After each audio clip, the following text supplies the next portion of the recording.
So good morning, everybody. I'm very happy to welcome you all to the 14th talk of Artists Beyond the Studio, a series of Zoom lectures by Graphic Studio Dublin members and associates during lockdown 2021. Today, I am very pleased to introduce you to Ann Haines, a Belfast-born artist based in Dublin. She studied fine art painting at Manchester and Norwich Schools of Art. Having completed a postgraduate in education in London, she taught there for several years alongside her own painting practice.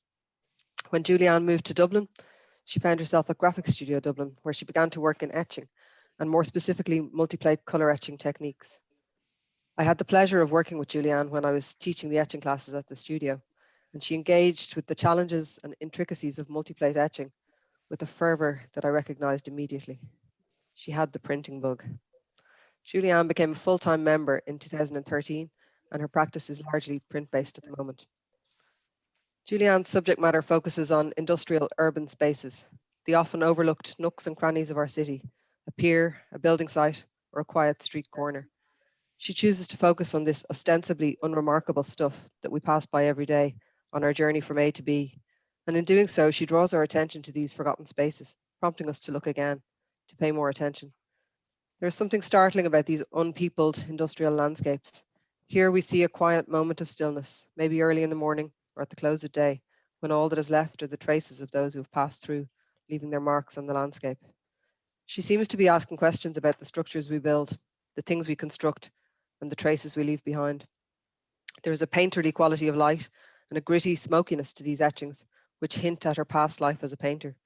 Her dusky, smoky skies remind me of an industrial impressionist work, maybe a nod to Claude Monet or Adolphe Valette. But a painterly print is a tricky thing to achieve. Julianne's process is a laborious and painstaking one, building up layers of tones on 3 plates using a combination of soft ground, aquatint, and spitbite. Julianne plans out her plates meticulously, starting with her lightest plate, and works in stages until each plate is etched, containing a range of subtle tones from dark to light. Her darks combine in a rich layering of colour on the print, where what reads initially as a black can be seen to combine ochres, reds, and deep dark blues. I hope Julianne will talk today about her subject matter, why she has chosen to speak of these lost and forgotten urban corners, and what they mean to her. I hope she will talk a bit about her painting and her printmaking, how they relate to each other and to the work that she makes. Morning, Julianne. Morning, Nave. Thank you for that. Thank you for the beautiful words. Always so insightful. Thank you, everyone, for attending today. Yeah, I'm just going to share a bit of my journey with you, how I came to print, and just tell you about a few of the places that are special and important to me. Just a few of the places in my locality in North Dublin where I spend a lot of time. Okay, I was born in Belfast. A pretty unbusy childhood, really, and spent a lot of time just playing on my own and spending time with my grandmother, and nothing too remarkable about it. I obviously loved colour and light. My dad painted as a hobby on a winter evening, so he had a box of oil paints, and at 18 years old, I decided I would take myself off to Manchester and do a foundation course there in what was a big, grimy, rainy, industrial Victorian city. It felt like a home away from home because there were lots of Irish there. And I really loved the place. It was very obvious to me that fine art was the only thing that was right for me, really, because anytime I was presented anything with a design or a brief, I just was quite disinterested and pretty mediocre. So I sort of stuck a pin on a map and went off to Norwich School of Art. Didn't really know anything about Norwich, but a tutor had recommended it to me, said if I liked old, I would love the old of Norwich, and right enough, it had beautiful old cathedral, and but it had a completely different feel to Manchester. It was pristine, it had cobbled streets, but they were nearly scrubbed clean. It just had a manicured feel to it, and I really struggled to find subject matter there. So when I looked back at any slides of work I had, most of the work I had was from home. So this is just a scene from home. I was brought up pretty similar to where I live now, sort of 20 minutes outside the city centre, you know, somewhere on that urban rural edge. I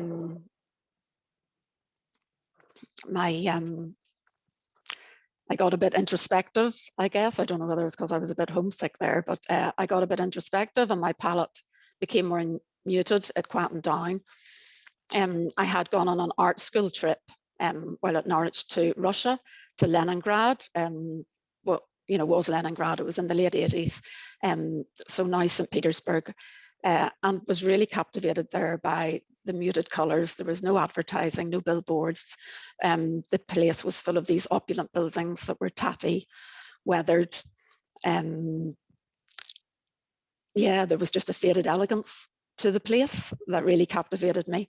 And I also discovered these little Russian religious icon paintings. They were on plaques of wood. They sort of were like a medieval head of Christ on a little plaque of wood, you know, with a gold halo, if you can imagine those. And I just really loved that one subject matter was taking up the picture plane and centrally located on the picture plane. And yeah, pretty much knew that that's how I was going to compose works. And I kind of have done that from there on in. So as Niamh said, I did school teaching after art college. I taught for about 6 years in secondary schools.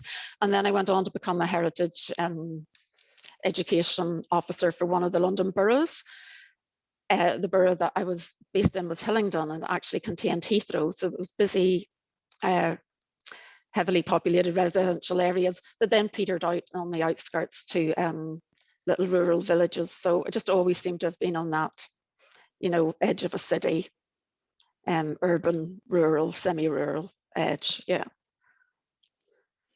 I moved to Dublin and very soon, you know, discovered the docklands and the containers there. Again, they had this lovely muted colouring to them because, you know, they've been weathered by the sun and the rain, and they would be stacked up. I used to think it was just like one big still life for me, sort of standing in Clontarf and looking across to the docks. At that time, all the containers were piled up along there with the gas turbines, and I just loved it as a subject matter. And yeah, just always had an endless stream of pictures coming from there. I did a lot of watercolors and gouache there too. That's a very important medium to me. I just couldn't find any of them for this presentation, but it was sort of around this time I kind of thought, okay, I need to go and learn to print, and I particularly wanted to go and learn color aquatints. So did that for 2 years, went to night classes at the graphic studio.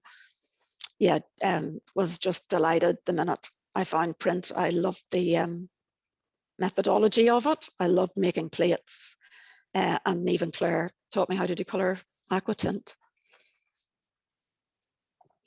So this is probably one of the earliest things I did then when I joined the studio, South Healing Station. I was very aware, I was, you know, taking a lot of photos as I moved around Dublin, and very aware that something would be there one week and then gone, you know, a couple of weeks later, that, you know, if I didn't stop and capture these places, they were disappearing. And South Healing Station, it's there across from the point. I was down buying tiles, putting in a second toilet in the house. And I love it that art happens around those kind of menial chores. And yeah, I just looked up, and across the river, this building just stopped me in my tracks, really. Just adored that contrast there, the light against the dark, and I feel that's what I'm always looking at. I'm always looking at that sharp edge of sort of light against dark. I'm not looking at it in nature so much, always in the built environment. So yeah, 3-plate colour aquatint, a little bit of spit bite in the sky, but really what I was doing then was using an acid bath for pretty much everything. That kind of changed later on.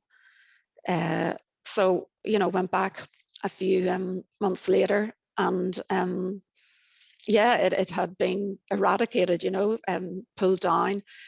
They went in one Sunday morning, 5 a.m, and, you know, said health and safety was an issue. I guess it's a story all around Ireland, really. In a lot of the cities, just pulling down the old, you can sort of see Grand Canal docks there in the background. Just also found that a really evocative place. there were 1930s flats on one side, old boats, old working boats, and even the old sign. They've sort of cleaned that up as well a bit. And you can see then Capitol Dock is where, yeah, what's been built in its place.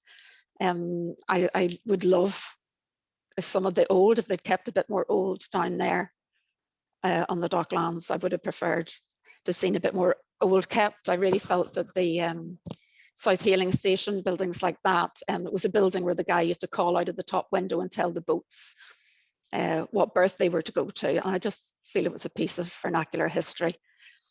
I sort of feel we're robbing ourselves of that hands-on history in our midst. Yeah, so I knew the minute that Niamh asked me to do this talk that there were just some really special places to me where I really felt I found myself. They're sort of quiet places off the beaten track that I would want to talk about, and that places that several pieces of work have come from. This is one of them. It's close to where I live. It's an old boatyard in Howth. I always seem to be peering through fences, and yeah, hence this photograph at the start. And just I kind of immerse myself in there when I get in. I just feel like I'm going around like a stage director, just moving myself around what's there, looking at the shadows, always looking at the shadows, those sort of dense shadows. I'm really quite passionate about those. And yeah, just trying to find myself what I consider to be little still lives. When I first came there, I mean, it's used every day, this boatyard. It's, you know, an integral part of life on the harbour. Boats are always needing fixing, repainting. But this was back 2012.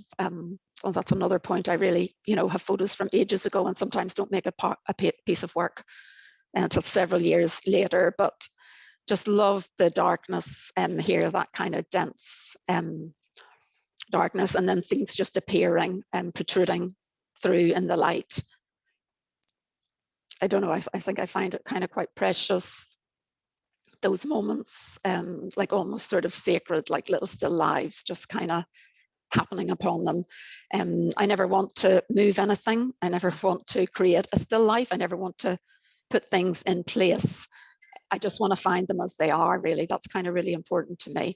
And you can just even tell by the age of those boats, they were covered in barnacles. You just get a sense of hands-on history. You just get a sense that people have lived lives and been there. I love the strewn about mess of the place as well. I prefer things imperfect. It means I can move around. I can get more options for composition. You know, I don't want to find it perfect. I want to find the beauty in the chaos. I want to put a bit of order into the chaos. These blocks of wood, they're everywhere.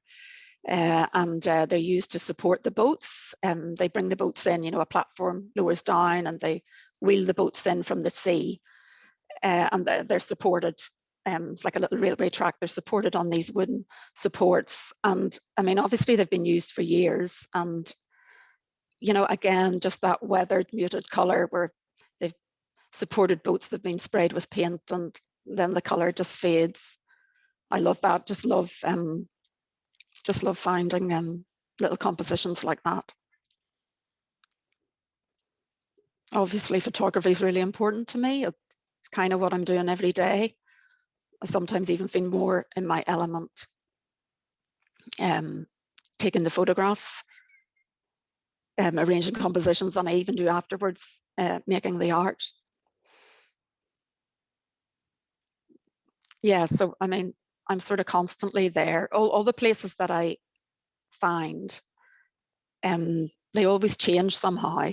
You know, either like the South Hailing Station where it's taken down and disappears forever, or you know, the boatyard has had a makeover, health and safety. So a lot of the old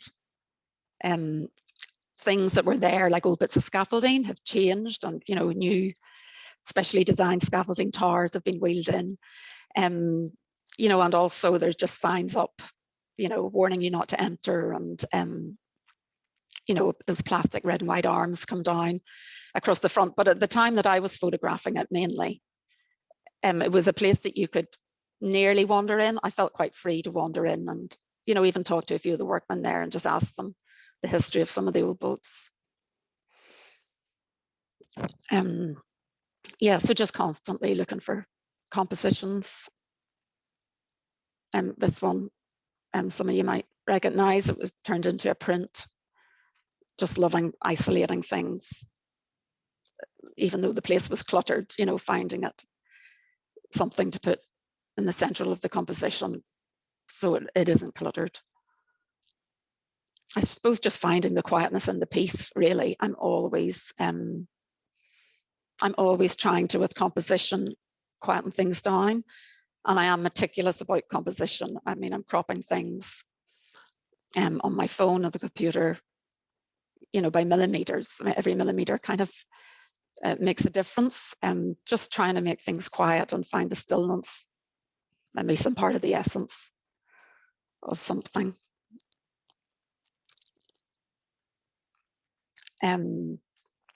So Boatyard 10 a.m. I mean, even these old concrete structures have gone. They've been replaced by shiny new aluminium ones.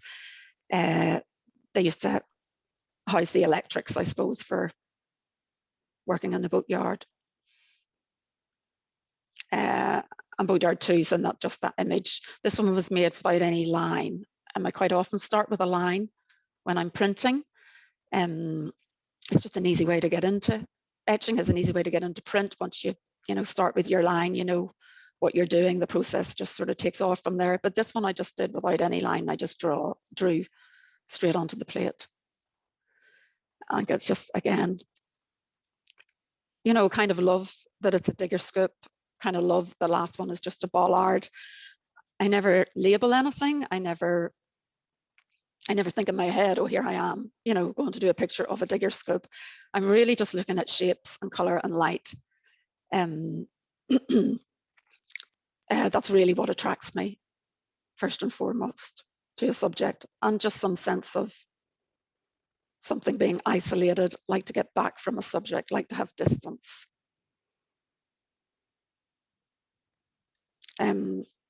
This is probably it's probably one of my favorite little etchings, really. When I was looking through my photographs for this talk, I found some photographs of a church that I'd gone to. My sister lives in London, and it was just a big old church on her road. And the interior, the photographs of the interior of it, they quite reminded me of this. It was, you know, big and dark, not very well used, but there was just a little chapel on the side where people were lighting candles. And it was just, again, that half light coming through the darkness. It just really reminded me of the lighting in this image. I love as well the perpendiculars. I love the rectangular. Rectangular seems to be quite a thing in my work. I don't know, I seem to love some kind of rectangular composition always. I just love the light shining on the side of the structure, really. I suppose, you know, a chaotic moment, but just love finding the quietness in it. Yeah, I did. So this is another place that I kind of would have had that same sense of immersing myself in shadow and quietness. You know, sat in this place for ages. It feels like a little meditation, as I said, because the outside world just doesn't enter in. I'm there for 2 hours in my element, and, you know, probably almost don't even know what I photographed. By the end of it, you know, it seems like 5 minutes has gone by, and it's usually hours. So this is around the corner from the studio. You find a lot of my imagery just on my way around life, and this is beside that garage, you know, on the end of the Richmond Road, where Clongriffin and Poplar Row would meet. So Thomas Clark House, it's called.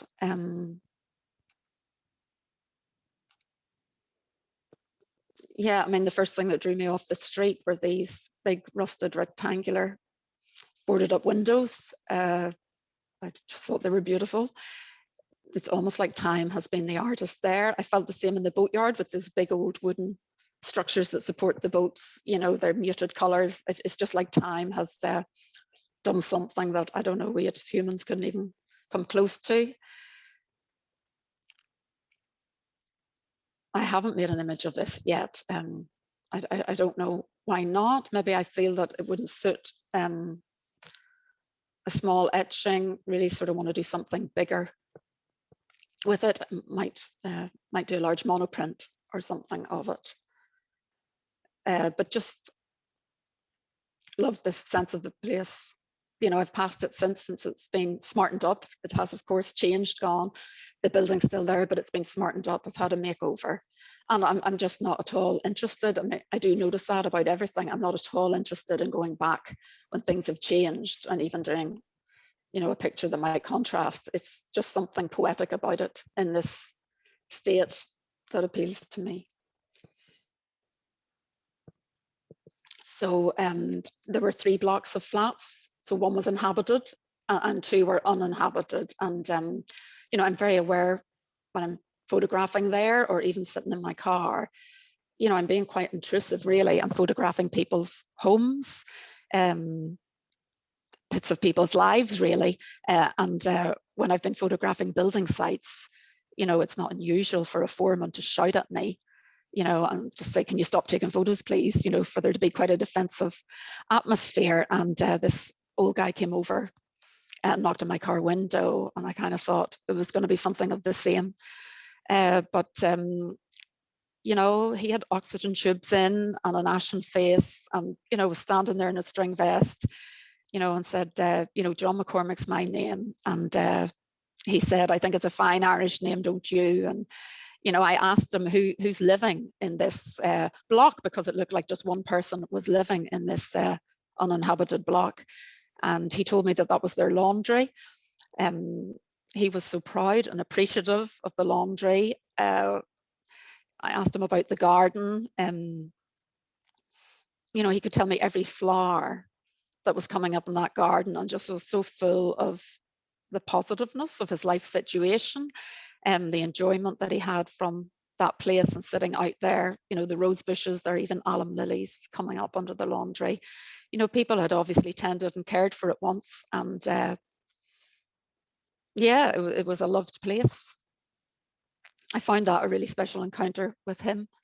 It kind of reminded me of people, I suppose, from that generation, you know, maybe who just haven't had that much in life. And it just, you know, made me think of my granny, you know, even of my dad, content with his lot in life, old people that I've worked with, even old people who live in my road now. I'm not quite sure of the words to use really for it, just sort of a selflessness, an authenticness. Yeah, you know, it was just a special encounter. I just feel there's quite a lot of people from that generation that have enriched my life. Probably everyone feels the same too about, you know, grandparents and that. And just, you know, find myself getting as interested in the things that have been left behind. I love, you know, the 2 colors of paint have been used for everything. I love the homemade quality of this little enclosure. You know, I don't know whether it was for wildflowers or maybe to grow some vegetables. Yeah, and I just love that I found things strewn about that way. I love even the homemade nature of the ladder lying there. And again, you know, I wouldn't dream of moving the ladder to get it into a better shot or composing something. It's really just about finding things as they are, as they've been left, I suppose. I suppose there's just a sense that, yeah, this place was loved and people have been there, people have lived there. There's just this sense of time passing or something passing. Yeah, just maybe even the cycle of life, you know, because it's about to be done up and changed and lost forever, I suppose. So this was the one print that came out of that, which was Summer Seat. I guess I felt Summer Seat somehow summed up the place. I don't know how. Again, it's the same color paint they've used for the seat that was used for the things in the garden. I love the rectangular structure. Again, I don't know whether that's what attracted me to portraying the seat or not. Maybe even a seat as a sign of friendship. I don't know. Usually it's just color, light and form. That's what makes me choose something initially. to make an image of. So yeah, monotype, it is something I really enjoy. I've done a few of alongside the etchings, but etchings, color etchings, that's the main way that I make work. Okay, so then there's another place, sort of the other direction, heading towards, well, Clongriffin is sort of where Balgriffin is, around Donamead, Baldoyle. When I first moved, you know, I was delighted to see some fields and countryside, and then housing developments moving in, just those fields are slowly being eroded. Anyone who knows my work probably can recognize, you know, if there's one print, this one is the sponsors, I move on. So, I mean, the stuff's just staring me in the face, I feel. I just go to these places on quiet weekend mornings because they're just too busy during the week usually. I find I take my best work, my best shots whenever I'm, you know, the place is quiet and there's nobody there to disturb me. So was delighted to be asked to do the sponsors for 2018, and you can see that this is one of the images, one of the half-built room settings from Clongriffin. I had been taking those images already, so was very keen to do something that was really relevant to me. There's always a writer doing the sponsors as well, and the writer this time was Paul Muldoon, and I just really loved the title of his poem that he wrote for it, his piece of work. It was called Likely to Go Unnoticed, I think is what it was. I just thought it was just a lovely phrase, and just one that I kind of responded to. I thought it was quite relevant to my work, really. Like lots of the things I make images of are likely to go unnoticed. This kind of reminded me, like at school, I'd studied French art as part of secondary school, and there was an artist called Watteau, Jean-Antoine Watteau, from the 1700s in France, sort of the period before the revolution, and all his art was kind of documenting an era passing, really. And he had one image called Gilles, which was unusual for him, and it was just a portrait of himself standing full frontal, staring out facing the viewer. And the composition of this, just the way that pole is exposed and very full frontal, it just really reminded me of that Watteau painting. He kind of was died very young, was aware of his own mortality, he had consumption or something. I think he died at 36. So yeah, I just felt that's just what it reminded me of. And this one then came pretty hot in the heels of the sponsors one. Again, just loving that the poles are exposed in light and sort of standing full frontal against the darkness. I just couldn't resist those big dark shadows. There's just something, I don't know, it simplifies the picture plane, I think, but something more than that as well. Something dense and safe in that darkness. This is probably a 4-plate color etching. I've started to use opaque white. I kind of do use opaque white. It comes into a lot of prints now, and I used it for the cement around the edge, sort of on top of red and blue and yellow. So just always layering. And I suppose layering as well for that darkness, you know, it's not a black that I'm going for, it's that rich, dense, browny, blue, red, yellow, purpley feel. I have loads of photographs of just room settings from that period, and just love moving myself around. And, you know, I suppose I love the photographs as much as anything else. And they're taken on an iPhone, so they're not that sharp, because I'm a bit far away from the subject matter. But and then site works again is from the same building site, Clongriffin. Yeah, I think I felt it was like a little shelter, this little box at the bottom of a crane. That dark doorway just kind of drew my attention. So just always seeing a big scene and just homing in on something, on some single motif that I find interesting. Gosh, I'm half an hour. So this is Coast, again, I put that in because of the dark spaces, the dark rectangular spaces. I really felt, yeah, intrigued by them. And they crop up, they recur in my work and later work. They've recurred and come to the fore again. In abandoned buildings that I'm doing, just the big dark gaping windows. So Poolbeg, it's on my way into the city. It's on my drive into the studio. So always getting a lot of imagery from there, sorry. So Poolbeg, yeah, whenever the incinerator first came on the landscape, I was just mesmerized by that plume of smoke and the wind blowing it. It would be pointing in this direction, that direction, straight up. It, different colored lightings, you know, the backgrounds of the sky. I just was mesmerized watching it every day and took hundreds of images. And I wanted to, took hundreds of photographs, but I wanted to make an image where the plume was dominating the picture plane, because that's what it seemed to be in the sky. So I just think of this as a quiet industrial landscape, you know, viewed from afar. Love that there's distance between me and the subject matter. So again, Poolbeg Peninsula, looking across. This was made for a graphics studio show, Here Comes the Night. Those sort of dark towers kind of remind me of a Lowry painting or something, like the dark satanic mills in Manchester, that industrial type of thing. Yeah, but just little bits of the landscape that I just crop and I guess find poetic and quiet. I mean, always quiet and still. And Under a Blood Red Sky, again, made at the same time. I made 3 prints together. It's funny that I had been looking at gas turbines for so long, and yet this is the only image I made of one, but just really love the dark rectangular form.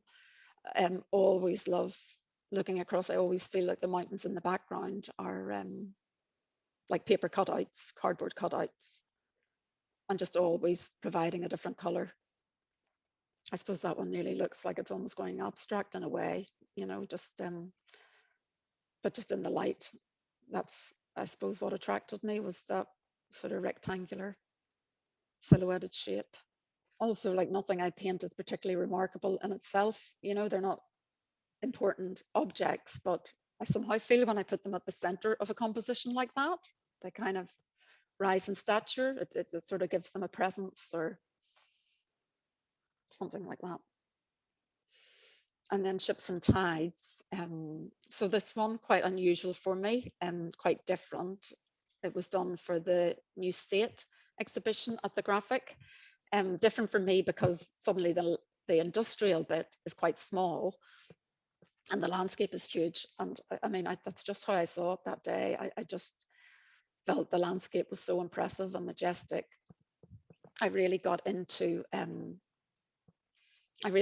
foreground as well. I had seen in the studio, I mean, the great thing about the studio is there's just high quality art around you the whole time. And I had seen Mary Lohan would be a visiting artist, and I'd seen some of her work where she'd be, you know, using big graphite pencils on a soft ground for the sea. So I just really fancied playing and having a go at that, and just sort of dug in with big graphite pencils. For the sea, used a lot of sugar lift, used water, dragged it around, just played a bit really.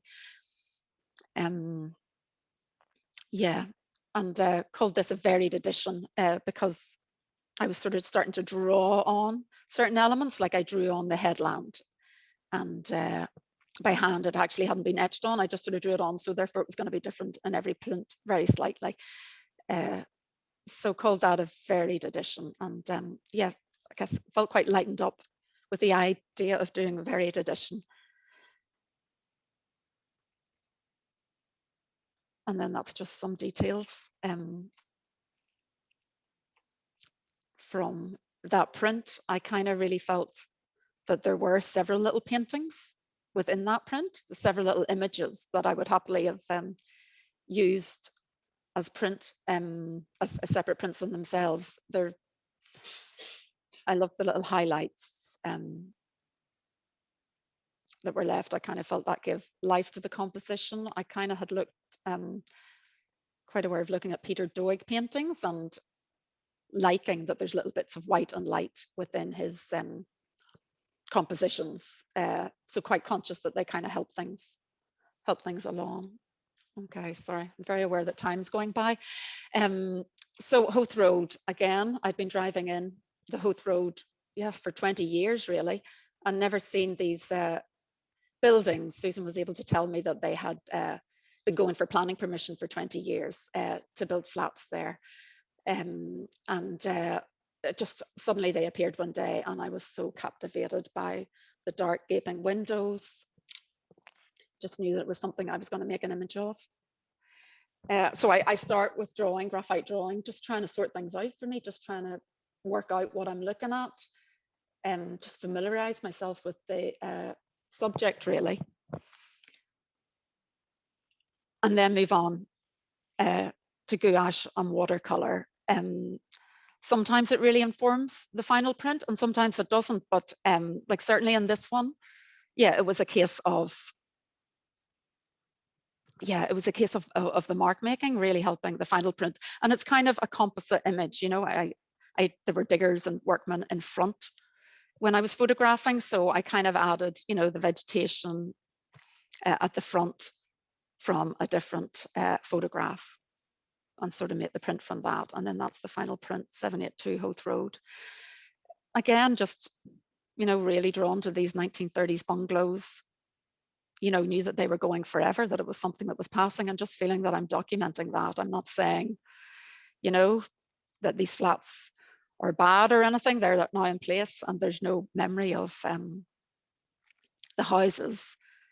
But just, yeah, feeling a sense of people's lives were there, and even realizing that I kind of sit out watching the buildings after I've taken all the photographs that I can take. I still feel a need to sit out and watch them and be with them somehow, just to watch their passing, almost like a vigil.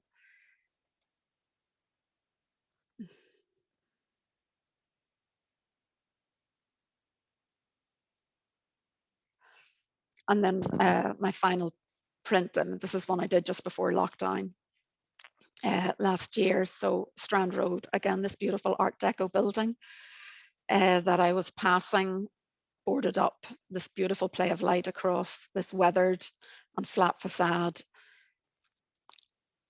You know, always starting with a drawing.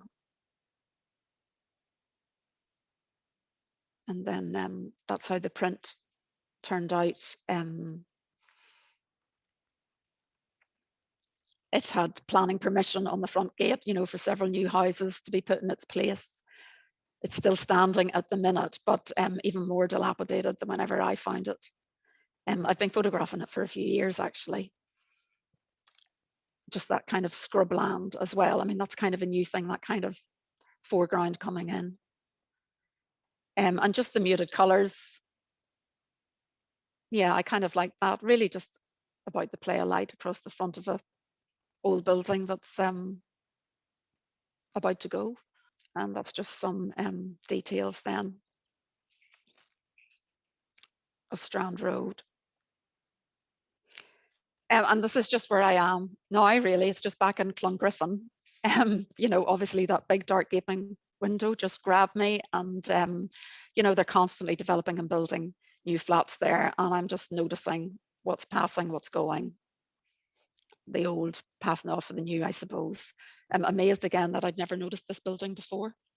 I don't know how, but you know, it must have been there. Maybe it was covered in hoarding or something. And just that whole area, because it's countryside changing, the semi-rural changing with the urban, just that those bits of old Irish cottages around, and you know, you can see the estate buildings in the back, and there's huge big apartment blocks going all around, and the road that was once fields, I suppose, is now being widened, and you're just watching to see how they coexist, and just also how interesting and individual these houses are, and the new blocks, which are, you know, built from beautiful bricks, and you know, they're very tasteful homes, but just that they're so uniform, and there's something so individual and creative in these little old houses. So yeah, I'm just watching and noticing that the whole time. That's kind of where I'm at the minute, and I don't know what imagery, what prints will come from it, but yeah, we'll see. So that's me back to the beginning. Thank you for listening, everyone. Julianne, that was amazing. Oh, was Really, it? thank you so much. Yeah, Oh, absolutely. you're So so welcome. nice to see an overview of the whole process. Yes. You know, from the photograph and the cropping right up to the pencil drawings and the gouache paintings into prints is really amazing to see. Thanks, Niamh. I love the way you juxtapose these kind of places that we associate with busyness and activity and action, but they're you know, there's an absence there where there isn't anything going on. Like they would be so different if there was, you know, a lad there in a high vis Yes. taking Yes. measurements, or Yeah. you know, Yeah. two blokes carrying something across it. Do like, obviously that absence is really important to you. Yeah. It really is. And do you have to crop people out, pesky people, or you know, are you waiting No. around for people to go away? Do you just wait for luckily chancing upon that quiet moment?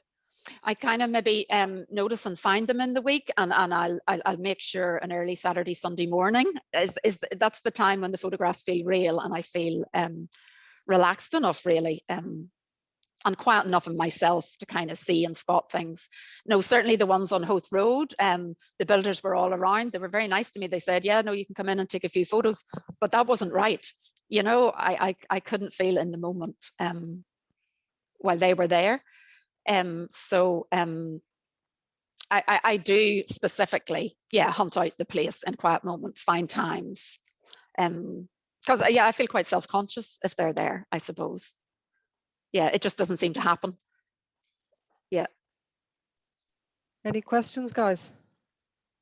Yeah, Niamh, could I ask, does she share a sensibility with Colin Martin? Because it seems to be the colour schemes are very same, but it's like you have nobody in yours, but he has these very, not unlike Peter Doig, as you mentioned, this kind of very, not depressive, but very lonely, or if you know, alone rather than lonely, if you know what I mean by that. But I just, the prints are stunningly beautiful, by the way. Thank you so much. That's so I just kind. wondered if you were aware of Colin's work, or if you worked with him, or you know how. Yeah, I am very aware of Colin's work. Yeah, I do really like his work a lot, and I did actually, once do a class at Black Church. So yeah, so that's quite perceptive, Kieran. Yeah, I do like his work. Yeah, definitely. And would have done a class with Colin once. So yeah, and I get the bit about it's more alone than lonely. Yeah, they're I like isolated, sort of, as I said, those little Russian icon paintings. Like, I like something isolated in the picture frame. I don't want too much disturbance. I want to focus in on something singular, a singular motif. Really, I mean, that's just what seems right to me. That's just what seems balanced. And I'm very aware when I'm making the compositions, I'm cropping out things that I think are noisy, even if it's like a highlight, or I'm cropping out anything that I think detracts from focusing on that subject matter. Yeah, no, thank you. If I may just make one other comment, I mean, the focus on those fantastic 1930s and 40s buildings, which were very much a sort of a response of the Irish state to its liberation, in a way. I mean, it was giving people a suburban life with a small garden, with a tiny little home, and now that's all kind of gone to these densely packed high rise, or you know, in a way, sort of, I would suggest anti-people, you know, buildings. You know, I think there's an immense poetry in what you've captured there. Really beautiful. You know? Thank you so much. Yeah, I'm very aware of that. That kind of foreground, even in the one Thomas Clark House, just even the old car park, it just gives an aspect to the building. And where I'm looking at the minute in Clongriffin, where all the new densely populated homes are going, as I say, they're so tasteful, you know, beautiful old, you know, paint colors on the door. It's like a heritage green and lovely brickwork, but everything is so uniform and the same. And it's only the car in the front driveway that seems to be the differentiating factor. And just also that, you know, the developers are just building right up to the edge, right up to the pavement. So you get none of that sense of aspect or getting back. But I feel in the building sites, I actually love being there, because whenever they're half built, you do get this aspect, you know, these blocks of flats until phase 2, 3, 4, and 5 have come along. They actually are standing quite isolated.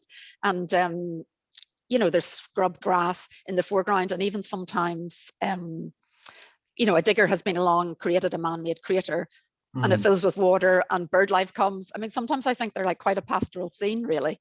You know, just a building bathed in light. But then that goes, because then it builds right up to the edge. Definitely that lack of space is something, I'm very aware of. There is some kind of irony in the fact that a lot of these like 30s and 40s developments were named after Irish patriots, and that they are now sort of almost being neglected. That history almost has been neglected. You know? Yes, yeah. Interesting point. Yeah. Well done, beautiful. Thank you. Thank you much. Julianne. Hello, Michelle. How are you? Hi, how are you? I just have a question about your color palette. I noticed at your previous or your earlier works are quite muted. The palette's quite muted and soft. Yeah. And the more recent works are quite a rusted palette, and I would associate that with time and time passing. I'm just wondering or curious about your palette in general, and how you find that the colors kind of express more about that time passing through the building structures and the movement. Yeah. I use a lot of burnt sienna. It's funny, whenever Kieran said there about Colin Martin, he got me onto using Charbonnel inks, and there's a burnt sienna in Charbonnel that just has a beautiful flow. I suppose it's a beautiful rustedness. And that's interesting, because even that Boatyard that I was doing early on, it was almost like the whole place had a dusting of rust over it. I really felt that. Like, strangely, they were actually using a red rusty paint to paint the bottoms of the boats. So not just splashes from that, but the same with Thomas Clark House. Yeah, that rich rusting. So I suppose once I start doing the print, I just start making decisions around, you know, you've taken the image away from the photograph, you've taken it away from the watercolor, and then you're on to the print. And I suppose I'm just working out from the print decisions that need to be made there and then to make the image work. Certainly, you know, I do a watercolor, but the print doesn't stay the same as the watercolor. It sort of takes on a life of its own. But I suppose I don't want anything too loud or too garish. I'm always trying to, mute things down a bit. Yeah, I'm not consciously trying to make it look old. I'm just, that's what just seems to suit the, that's just what seems to suit the image, I suppose. Yeah. Julianne, I know I know a lot of your subject matter very well. It's all very local to where I grew up as well. But just in terms of working in the studio, you always seem to have a very personal system of running a number of layering plates one over the other, with a yellow, a red, and a blue plate. Yeah. Can you talk about that a little? Yeah. I think when I was 18, when I first went to art college, I think it should have said to me, don't use black, just, build your black up from red, yellow, and blue, and make your darks that way. And I think I just stuck to that. And then, I mean, it was part of how I was taught print as well. Just layering the yellow, red, and blue to get that darkness. I mean, I suppose the odd time I might put a dot of black in there, but I suppose it just feels richer to me to do it that way. And I think that's how I see the shadows. I don't see them as black. I see them as some kind of rich, warm thing. And it has developed now where I know, Susan, you work on one plate, and I'm sort of doing, and you're doing several colors in one plate, and I'm doing several tones of blue and tones of red and tones of yellow on those plates, as well as doing the aquatint and the spit biting. So it's almost like a double whammy. I'm kind of making the tone through the etching using the acid, and then making the tone again, almost like fine-tuning it, I suppose, fine-tuning it again by adding extender and making it darker and lighter. We probably all do that actually, do we? Mhm. I'm sure we do. Yeah. So I like the process of layering. Sometimes I even only have 2 plates, and the yellow and red, I'll kind of almost ink the yellow plate up again in red and just print it really quickly. And I suppose I could make an orangey color that would do that for me, but I like the process of adding several layers. I don't know, it seems to make sense. So yeah, no, that's true. And the other point is, in particular during lockdown, or when things are busy, or when you have a busy life at home, you're very good at adapting your printmaking to working from home, working into monotypes, and working outside the studio. How do you manage that?